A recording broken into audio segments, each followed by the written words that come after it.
అందరికీ నమస్తే, welcome to రైతు చెల్మి ఛానల్. సో మన రైతు చెల్మి ఛానల్లో ఫస్ట్ వీడియో వచ్చేసి పాల కేంద్రం గురించి చూసినాం. అది మంచి అందరు చూసిరు, మంచి సక్సెస్ఫుల్ అయింది. ఈరోజు అయితే ఒక ఆవుల డైరీ ఫామ్ గురించి వీడియో చేయబోతున్నాం. ఈ డైరీ ఫామ్ వచ్చేసి మన జైత్యాల జిల్లా మల్యాల మండలం తాటిపల్లి గ్రామంలో ఉంది.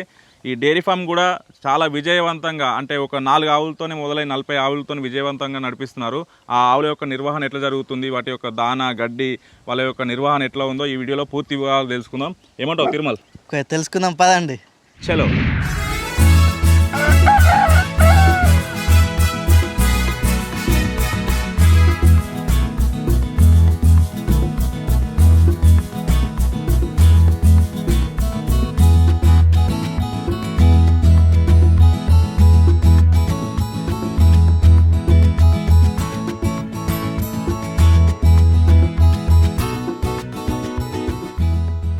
ఇప్పుడైతే మనతో పాటు ఉన్నారు యువ రైతులు రాజు, రాజేష్, రాకేష్. ముగ్గురు అన్నదమ్ములు కలిసి ఈ యొక్క డైరీ ఫామ్ని విజయవంతంగా నడిపిస్తున్నారు.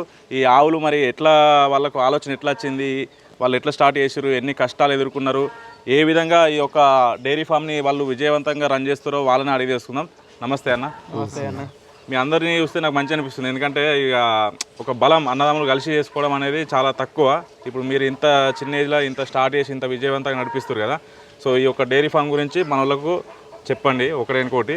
సో ఫస్ట్ ఈ ఆలోచన ఎట్లా వచ్చిందన్న, ఎప్పుడు స్టార్ట్ చేసిర్రు, ఎన్ని ఆవులతో స్టార్ట్ చేసిర్రు, ఎట్లా మొదలు పెట్టిర్రు? అది ఫస్ట్ 3 years బ్యాక్ మా కరోనా టైంలో కావచ్చు. యాక్చువల్లీ 4 ఆవులతో స్టార్ట్ చేసినాం. ఫస్ట్ తెచ్చినాం 4 ఆవులతో మొదలు పెట్టి 4 ఆవులతో స్టార్ట్ చేసినాం. మేమే ముగ్గురం కలిసి అన్నదమ్ములం వర్క్ చేసుకున్నాం. అప్పుడు ఎటు వెళ్ళాం వర్క్ చేసుకున్నాం. అప్పుడు ఒక ఫస్ట్ 1 month 2 months మనకు ఫనీ గురించి కొంచెం కష్టమైంది. తర్వాత ఆటోమేటిక్గా తెలిసింది మనకు దాని మీద ఎంత ప్రాఫిట్ పోతుంది, అంత వస్తుంది, ఏ దాని అన్నీ మా అన్న వాళ్ళ అల్లీలు చెప్పడం జరిగింది. చేసినాం. ఒక నెల తర్వాత మనకు తెలిసింది దానికి ప్రాఫిట్, మనకు మంచిగా ప్రాఫిట్ వస్తుంది. మళ్ళీ ఎట్లా అంటే ఇది వేరే ఆదాయం గురించి వేరే వాళ్ళ మీద ఆధారపడకుండా మన స్వశక్తి అన్నట్టుగా మన దాని మీద మనం ఆధారపడి మనం ఎంత పని చేసుకుంటే అంత వస్తాయి అన్నట్టు. ఒక 3-4 సంవత్సరాల కింద స్టార్ట్ చేసి 3-4 సంవత్సరాల కింద పెద్దమ్మ కొడుకు అట్లా వాళ్ళకు ఉంది కాబట్టి వాళ్ళని చూసి మీరు ఇన్స్పైర్ అయ్యారు. అంతకుముందు ఏం చేసి, అంటే మీరు ఏం చదువుకున్నారు? నేను డిగ్రీ చేసారు. తర్వాత డైరెక్ట్ దీనిలోకి వచ్చారా? మధ్యలో ఏమన్నా? లేదు, మధ్యలో కొంచెం గ్యాప్ ఉండే. ఇక తర్వాత ఫారిన్ వెళ్దాం అనుకున్నా. ఇక అద్దు ఎందుకు, మనకి ఇక్కడ ఉంది కదా స్టార్ట్ చేసారు. ఇప్పుడు మీ తమ్ముళ్ళు కూడా ఇదే వర్క్, మొత్తం ముగ్గురు ఇదే పని చేసుకుంటారు ఇప్పుడు మా ముగ్గురం ఇది. అంటే మొత్తం ఎన్ని ఆవులు ఉన్నాయి ఇప్పుడు ప్రజెంట్ అయితే 20 పెద్ద ఆవులు ఉన్నాయి. తర్వాత ఫస్ట్ 4 ఉంది, మళ్ళీ తర్వాత కొన్ని బెంగళూరు నుంచి మళ్ళీ తీసుకొచ్చినాం. ఇప్పుడైతే 20 పెద్ద ఆవులు, లాగేలు ఒక 10-12 లాగేలు దాకా ఉన్నాయి. అన్ని 30-40 దాకా అవుతాయి. బుల్లు కూడా ఉంది. బుల్లు ఉంది. ఇంకోటి ఫస్ట్ రెండు బుల్లులు ఉన్నాయి. వర్కింగ్ సేపు పొద్దున 2-3 hours, సాయంత్రం 2-3 hours. మనం మంచిగా కష్టపడి పని ఎట్లా నిర్వహిస్తారు? అంటే మీరేం పని చేస్తారు? ఏమన్నా వర్కర్ ఉన్నారా? ఫస్ట్ అయితే లేరు. ఫస్ట్ ఒక 1.5 year మేమే చేసినాం. సొంతంగా మేమే ముగ్గురు అన్నములము. రోజు మార్నింగ్ 3-3:30కి లేవడం, వాటికి దాన పెట్టడం.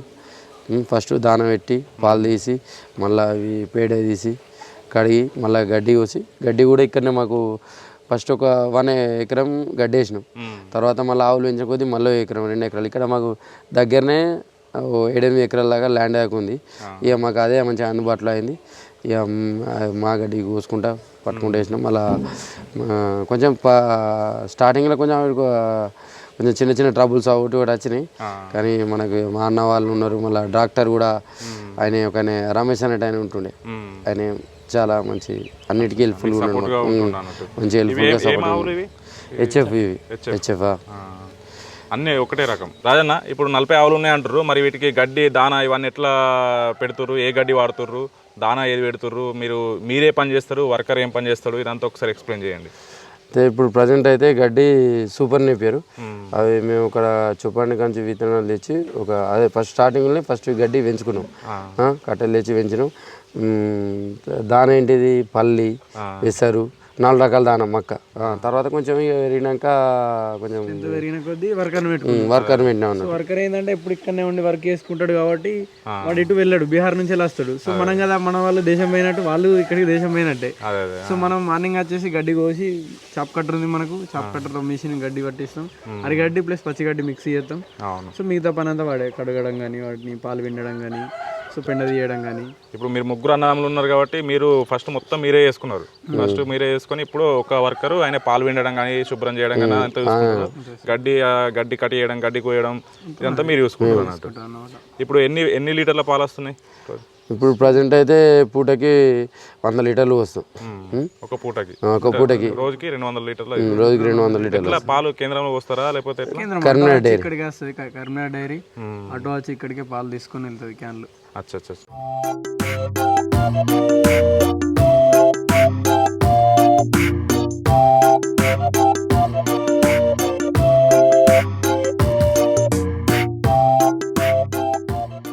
సో పచ్చిగడ్డి ఎండుగడ్డి కలిపి మిషన్ ద్వారా కట్ చేసుకొని ఆ కట్ చేసుకున్న దాన్ని ఒక తట్ట చొప్పున అంటే పొద్దున ఒక తట్ట సాయంత్రం ఒక తట్ట కలిపి వేస్తున్నారు.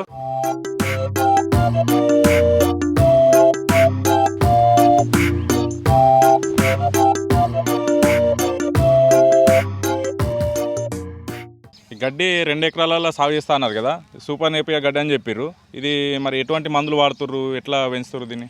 సో మనం గడ్డికి మందులు అనేది ఏం వాడడం, మొత్తం నేచురల్ కానీ. సో మన ఆవు మూత్రమైనా కానీ ఆవులను అడిగిన పెండ వాటర్ అయినా కానీ ఒక బాయిలో స్టోరేజ్ చేసి సో పొలానికి మొత్తం వేస్తాం. అది ఇక్కడనే పొలం కూడా ఉంది. సో దానికి కూడా ఎటువంటి ఎరువులు వాడకుండా సేంద్రియ వ్యవసాయం లెక్కనే చేసుకుంటాం. సో అవి వాడడం వల్ల తొందరనే గ్రోత్ అవుతుంది. ఇప్పుడు నేను ఫామ్ కూడా చూసిన ఎత్తైన ప్లేస్ లో కట్టారు, అదంతా కూడా కంప్లీట్ ఇటే వస్తాయి. కంప్లీట్ ఇటే వస్తాయి. కిందికి అండర్ గ్రౌండ్ పైప్ లైన్ వేసిన సపరేట్ ఒక బాయిలో వస్తాయి. సో అవి మళ్ళీ మనం మోటార్ ద్వారా మళ్ళీ జొన్నకు గడ్డికి వేసుకుంటాం అన్నమాట. గడ్డికి వేసుకుంటాం.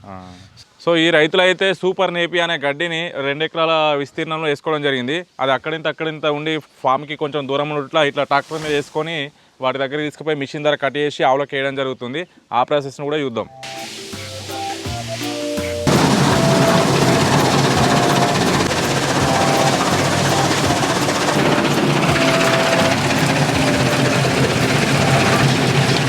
సో ఇది ఎండాకాలం కాబట్టి షెడ్లో చాలా వేడి ఉంటుంది కదా, ఆ వేడి ఉండకుండా వీటికి చల్లగా ఉండడానికి ఈ విధంగా ఫాగర్స్ని కానీ ఫ్యాన్స్ని కానీ ఏర్పరచుకోవడం జరిగింది. సో ఇట్లా చేయడం వల్ల ఆవులకు కూడా చల్లగా ఉంటుంది. ఈ నీరు దుబ్బురు వాడుట్లా ఎప్పుడు చల్లగా ఉండి ఆవులకు కూడా మంచిగా ఉంటుంది. సో చూసారు కదా, ఇప్పటిదాకైతే షెడ్లో ఉన్న ఆవుల్ని కానీ అవి కడిగే విధానంగా చూసినాం. ఆ కడిగిన వాటర్ కూడా వాళ్ళు వృధా పోకుండా అది అండర్ గ్రౌండ్ పైప్ సిస్టమ్ ద్వారా పొలాలకే మన గడ్డికే పోవడానికి ఏర్పాటు చేసుకున్నారు. అదేవిధంగా పెండను కూడా ఆ ఎరువుగా ఉపయోగించడం పాటు ఒక తట్ట పెండతోటి ఒక గోబర్ గ్యాస్ తయారు చేసుకునే విధానాన్ని కూడా వీళ్ళు ఏర్పాటు చేసుకున్నారు. ఇది ఎందుకంటే ఇక్కడ ఉండే వర్కర్స్ కానీ వాళ్ళకు ఒక సిలిండర్ బుడ్డిగా నా ఖర్చు తగ్గించుకోవడానికి ఇది ఉపయోగకరంగా ఉంటుందని చెప్తున్నారు. సో రాకేష్ భాయ్, ఇది ఎట్లా నిర్మించుకున్నారు, దీని ప్రాసెస్ ఏంది? సో మనకు వచ్చేసి అయితే ఆ వర్కర్కి అతనికి మన గ్యాస్ ద్వారా కొన్ని డబ్బులు అయితే నెలకు మంత్లీ చాలా డబ్బులు ఖర్చు అవుతున్నాయి గ్యాస్కు. సో దానివల్ల సెంట్రల్ గవర్నమెంట్ స్కీమ్ అనేది ఒకటి వచ్చింది.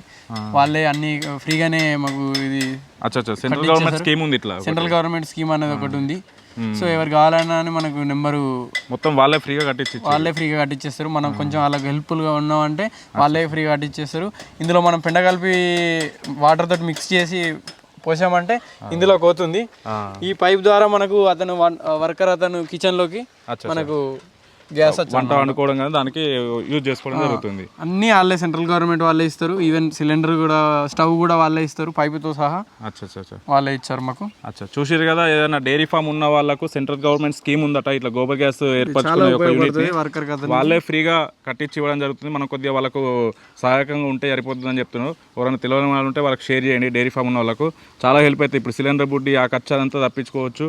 మనకు కూడా ఇది చాలా ప్రాసెస్ కూడా చాలా ఈజీగా ఉంది. అంటే ఇది ఎట్లా ఒక తట్ట పెండ, సాయంత్రం ఒక తట్ట వాటర్ తోటి కలిపి మనం ఇంటికాడ అలుకున్నట్లు వాటర్ తోటి కలిపి పోసామంటే సరిపోతుంది, అంతే. షెడ్ కానీ షెడ్ నుంచి వచ్చే ఆవులు కడిగిన వాటర్ కానీ వాటి మూత్రం కానీ వృధా కాకుండా అండర్ గ్రౌండ్ పైప్ సిస్టమ్ ద్వారా అవి బావిలోకి మళ్లించి ఆ బావి నుంచి ఆ గడ్డికి కానీ వాటికి పారేయడం జరుగుతుంది. అదేవిధంగా వచ్చే పెండను కూడా ఇట్లా పెంట వేసుకొని దీన్ని పొలాలకు వాడడం జరుగుతుంది. వాళ్ళు ఎటువంటి కూడా ఎక్కువ రసాయన మందులు కానీ యూరియా కానీ అటువంటి వేయకుండా ఇదే పెండను ఎరువుగా చల్లడం జరుగుతుందని చెప్తున్నారు. అదేవిధంగా ఈ పెంటను కూడా ఒక ట్రిప్పుకు 4,000 చొప్పున కూడా బయట వాళ్ళకి అమ్ముతున్నామని చెప్తున్నారు. వీళ్ళు గడ్డి అంటే వాళ్ళకు ఒక అనుకూలంగా ఉన్న ప్లేస్లలో ఇక్కడ మొత్తం 10 ఎకరాల ల్యాండ్ ఉంటే అందులో 2 ఎకరాలు గడ్డి పెట్టుకోవడం జరిగింది, మిగిలిన 8 ఎకరాలు పొలం చేయడం జరుగుతుంది. సో ఆ పొలం నుంచి వచ్చిన ఎండుగడ్డి కట్టలు కట్టి పెట్టుకోవడం కానీ, ఈ పచ్చిగడ్డిని దూరం నుంచి ట్రాక్టర్లో తెచ్చుకోవడం కానీ, కట్ చేసుకోవడం కానీ, పచ్చిగడ్డి ఎండుగడ్డి కలిపి కట్ చేసుకొని వాటికి దానగా వేయడం జరుగుతుంది. ఆవులతో పాటు ఇక్కడ కొన్ని ఒక 100 వరకు నాటుకోళ్ళు, కడక్నాథ్ కోళ్ళు కూడా పెంచుతున్నారు, అదేవిధంగా మేకలను కూడా పెంచుతున్నారు.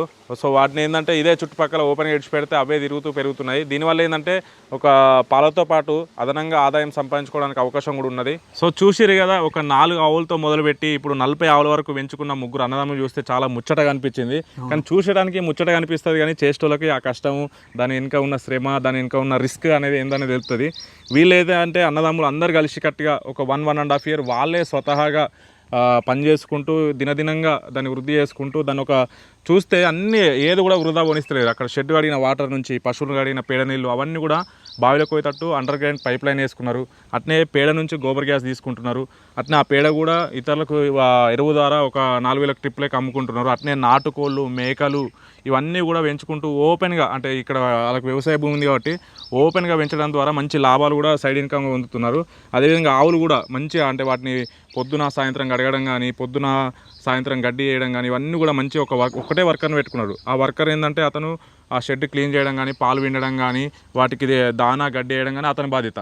వీళ్ళు ఏంటంటే ముగ్గురు అన్నదమ్ములు గడ్డి కోసుకురావడం కానీ, గడ్డి కట్టి చేయడం కానీ, ఇంకా కొన్ని పని వీళ్ళు డివైడ్ చేసుకొని చేయడం వల్ల వాళ్ళు కొంచెం ఈ వర్కర్స్కి ఇచ్చే ఒక ఖర్చుని తగ్గించుకోగలుగుతారని చెప్తున్నారు. సో అదేవిధంగా తిరుమల నీకేమనిపించింది? నువ్వు కూడా ఆవులు పెంచుతారు కదా మీ డాడీ ఇట్లా? అంటే మా డాడీ 2 పెంచుతుండు. అదే సో ఇక డాడీ చూసుకుంటాడు. సో ఇప్పుడు ఏంటిదంటే వ్యవసాయం తర్వాత ఎక్కువనైతే ఆవుల షెడ్లు కానీ, బర్రెల షెడ్లు కానీ వేయడం జరుగుతుంది.